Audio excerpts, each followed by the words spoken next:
Hello, and we're back with another reading session. We left with all the four sisters and the mother feeding a family who were not in that great a time during Christmas. And we shall continue thereafter. Okay, let's commence.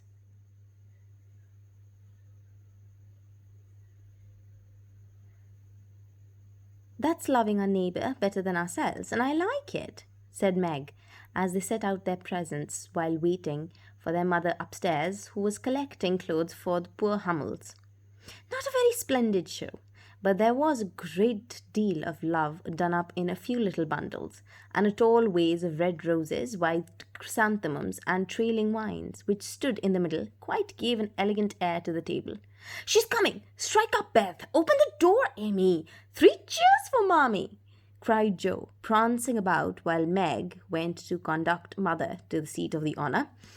Beth played her gayest march. Amy threw the door open, and Meg enacted escort with great dignity.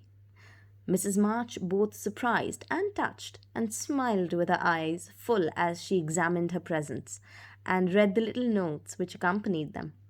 The slippers went on at once. A new handkerchief was slipped into her pocket, well scented with Amy's cologne. The rose was fastened in her bosom, and nice gloves were pronounced a perfect fit.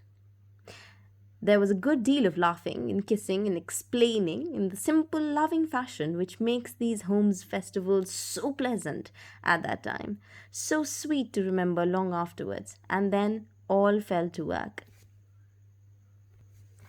The morning charities and ceremonies took so much time that the rest of the day was devoted to preparations for the evening's festivities. Being still too young to often go to the theatre and not rich enough to afford any great outlay for private performances, the girl put their wits to work. And necessity, being the mother of invention, made whatever they needed. Very clever were some of their productions: pasteboard guitars, antique lamps made of old-fashioned butter boats covered with silver paper, gorgeous robes of old cotton glittering with tin spangles from the pickle factory, and armor covered with the same useful diamond-shaped bits left in sheets, while the lids of preserve pots were cut out. The big chamber was the scene of many innocent revels. No gentleman was admitted, so Jo played the male parts in her heart's content and took immense satisfaction in a pair of russet leather boots given to her by her friend. Who knew a lady who knew an actor? These books or boots and old foils and slashed outlets, once used by an artist for some picture, were Joe's chief treasures and appeared on all occasions. The smallness of the company made it necessary for the two principal actors to take several pieces of parts. They certainly deserved some credit for the hard work they did in learning 3 or 4 different parts, whisking in and out of various costumes, and managing the stage besides. It was excellent drill for their memories, a harmless amusement, and employed many hours which otherwise would have been idle, lonely, or spent in less profitable society. For Christmas night, a dozen girls piled onto the bed, which was the dress circle, and sat before the blue, yellow, chintz curtains in a most flattering state of expectancy.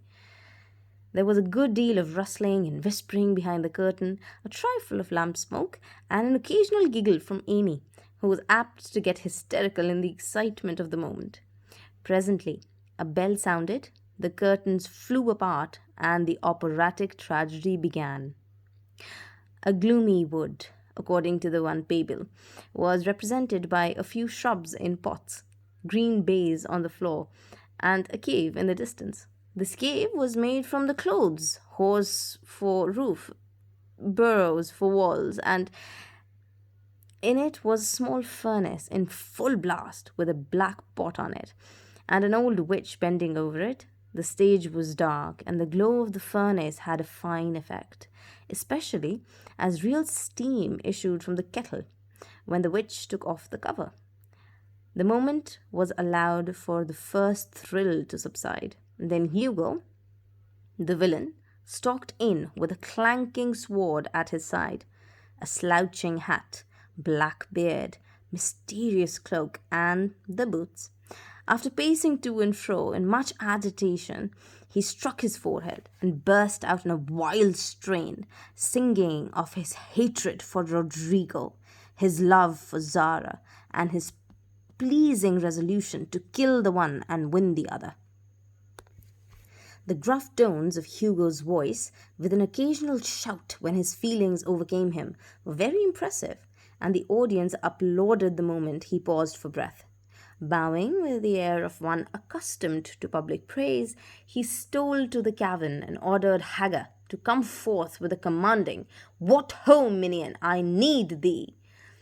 Out came Meg with grey horsehair hanging about her face, a red and black robe, a staff, and cabalistic signs upon her cloak. Hugo demanded a potion to be made, that Zara would adore him, and one to destroy Rodrigo.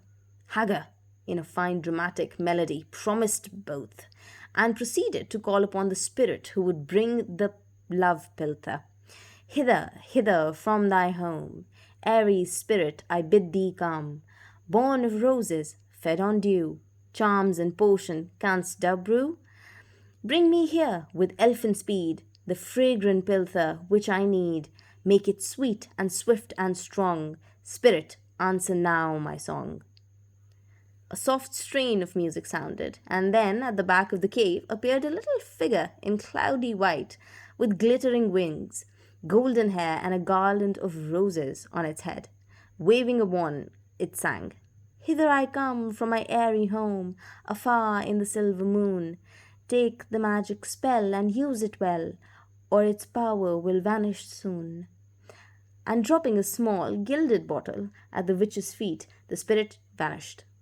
Another chant from Hagar produced another apparition, not a lovely one, for with a bang an ugly black imp appeared, and having croaked a reply, tossed a dark bottle at Hugo and disappeared with a mocking laugh.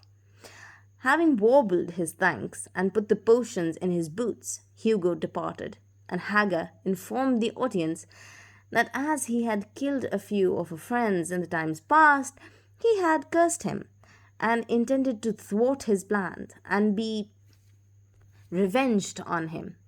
Then the curtain fell, and the audience reposed and ate candy while discussing the merits of the play. A good deal of hammering went on before the curtains rose again, but when it became evident what a masterpiece of stage carpentry had been got up, no one murmured at the delay. It was truly superb. A tower rose got up, no one could have seen, but right up to the ceiling. Halfway up appeared a window with a lamp burning in it, and behind the white curtain appeared Zara, a lovely blue and silver dress, waiting for Rodrigo. He came in a gorgeous array with plumed cap, red cloak, chestnut love locks, a guitar, and boots, of course. Kneeling at the foot of the tower, he sang a serenade in melting tones. Zara replied, and after a musical dialogue, consented to fly. Then came the grand effect of the play. Rodrigo produced a rope ladder with 5 steps to it, threw up one end, and invited Zara to descend.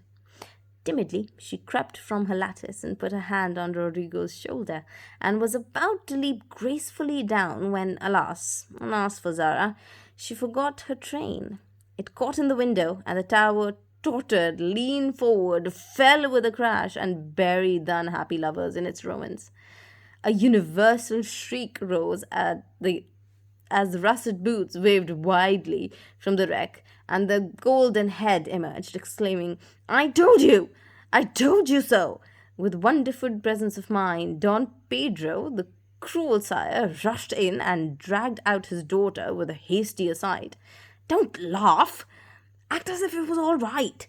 And ordering Rodrigo up, banished him from the kingdom with wrath and scorn. Though decidedly shaken up by the fall from the tower upon him, Rodrigo defied the old gentleman and refused to stir. His dauntless example fired Zara. She also defied her sir, and he ordered them both to the deepest dungeons of the castle. A stout little retainer came in with chains and led them away, looking very much frightened, and evidently forgetting the speech he ought to have made. We'll stop here. We're going to start with the other act of the play soon after. Please like, subscribe if you like what I do here. Have a lovely day.